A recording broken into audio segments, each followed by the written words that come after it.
আসসালামু আলাইকুম। গান্নার বাজার থেকে আমাদের একটা অসহায় বৃদ্ধা মায়ের সন্ধান দিচ্ছে। আজকে কয়েকটা দিন ধরে আমাকে ফোন করে এক বড় ভাই বলছে, আমরা অনেক জায়গায় খুঁজতে খুঁজতে এই গ্রামে এসেছি। এইটা হচ্ছে ঝিনাইদহ জেলার কোটচাঁদপুর থানার তালিনা গ্রামে। আমাদের সাথে আসুন, আমরা এই অসহায় মায়ের সাথে একটু সাক্ষাৎ করে আসুন, আপনাদের নিয়ে যাই। আসসালামু আলাইকুম। ওয়ালাইকুম সালাম। আমার বাবা কেমন আছেন মা? আমি কথা কইতে পাই না, সেটা মাথার মধ্যে পাগায়। একার ভালো তো নেই পুরো না? ভালো না।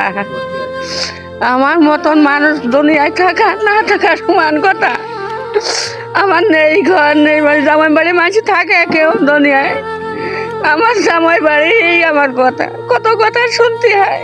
কি করবো, পায়খানা পিসাব হয়ে যায়, ওই মেয়েতে সাফ করে, মেয়েতে রাগও করে। এবার তাই একটু ঘর থাকতো তা আমি তার মধ্যে ঠ্যাং চালিয়ে দিয়ে শুয়ে থাকতাম। তা আমার নেই, তা কি করবো? আমার যে কষ্ট, আমার কষ্টর মতন বাপ আমার বুক ফেটে যাচ্ছে। তোমাদের সাথে কথা কথা আমার এই বুকের মধ্যে ফেটে যাচ্ছে। কি করবো? সাহায্য করতে হয়, এক মনে হয় যে চলে যায়, যে গাছতলায় মাছলায় শুয়ে থাকি গে। আবার এক মনে হয় চল, আমি মেয়ে মানুষ, আমি কার ধারে যাব? আমি যাব নাকের ধারে, আমার এখানে এই মরণ। আমরা কোন জায়গায় এলাম দেখুন। এই বৃদ্ধা মায়ের যে করুণ চিত্রটা আমরা আপনাদের মাঝে তুলে ধরছি। তার ছেলে সন্তান নেই, ছেলে নেই, আছে দুইটা মেয়ে যে বিয়ে দিয়েছে না, তা স্বাবলম্বী জায়গায় না, যোগে জাগে তাদের জীবনযাপনটা কোনো রকমে কাটায়, ভ্যান গাড়ি চালিয়ে জীবনযাপন করে। মেয়ের বাড়ি এসে থাকছে, কত কষ্ট দেখুন তার মনে, যে মেয়ে বাড়ি কি থাকে? মেয়ে বাড়ি একটা ছেলে নেই, যে নিজের ভিটে তাও নেই, থাকার জায়গা নেই। এই মানুষের সাহায্য সহানুভূতি নিয়ে চলে, বলছে যে আমার যদি গাছতলায় বসবাস করতে হতো আমি গাছতলায় চলে যেতাম, গাছতলায় বসবাস করতাম। কত কষ্ট থাকলে এই কথাগুলো হৃদয় থেকে বেরিয়ে আসে মানুষের। এই বৃদ্ধা মা, যার জীবন দশায় সর্বক্ষণের জন্য কষ্টর সাথেই লড়ে যাচ্ছে, শুধু কষ্ট কষ্ট আর কষ্ট। কোন দেশে কষ্ট বাপ, কষ্টটা কোন দেশে কষ্ট। ওই থেকে মেয়েটা টান মেয়ে ফেলে ও দিকে যায়, কয় যে তোর মতন ভাই দরকার নেই।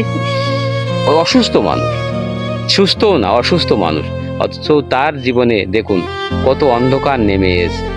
আজকের এই বৃদ্ধা বয়সে তার জীবনের যে অন্ধকার নেমে এসে, এই অন্ধকারে এই আচ্ছন্ন করেছে তার জীবনটা। মানুষের দ্বারস্থ বোধে চলা, তারপরেও মানুষের কাছে কত সময় ধরে থাকা যায়। মেয়ে বাড়ি আবার ছুটে এসে, মেয়ে বাড়িও তার আর হচ্ছে না। তাহলে কোন জায়গায় যাবে এই শেষ সময়ে এসে? কোন জায়গায় যাবে এই বৃদ্ধা মা? যেদিকেই যেতে চাচ্ছে সেদিকেই বন্ধ হয়ে যাচ্ছে, সব দ্বারই তার জন্যই বন্ধ। এই জন্যে এই বড় ভাইরা, যিনি গান্নার বাজার থেকে আমাদেরকে বলেছেন যে এই অসহায় মায়ের একটা ভিডিও করতে, আমরা সেই ভিডিওটাই কিন্তু করলাম, আর তার দুঃখ দুর্দশার কথাটাই আপনাদের মাঝে তুলে ধরলাম। আপনারা এই বৃদ্ধা মায়ের দিকে একটু সুদৃষ্টি দিবেন। এই বৃদ্ধা মায়ের যে করুণ কথা, যা হৃদয়ে স্পর্শ করে না। এখন এই মা কি আর এইভাবে মানুষের দ্বারস্থ বোধে এর বাড়ির থেকে আবার ওর বাড়ি, ওর বাড়ির থেকে ওর বাড়ি, এভাবে কি ঘোরা দরকার? একটা জায়গায় স্থিরভাবে একটু বসবে না? একটু তিনবেলা তিন মুঠো হাতের কাছে একটু ভাত পাবে, একটু পরনের পোশাক পাবে, এটাই তো তার এখন এই শেষ বয়সের দাবি। কিন্তু তার ভাগ্যে জুটেনি। জীবনটা যেন একটা বোঝা হয়ে দাঁড়িয়েছে, সবার কাছেই সে বোঝা। এখন আর কেউ ভালোবাসে না, ভালোবাসার কথা যেন সবই তার থেকে বিদায় নিয়ে চলে গেছে। কেউ ভালোবাসে না, ভালোবাসার আর কেউ নেই পৃথিবীতে। আর ভালোবাসার লোক আর তার নেই, ভালোবাসার মানুষগুলো সবই মুখ ফিরিয়ে নিয়েছে।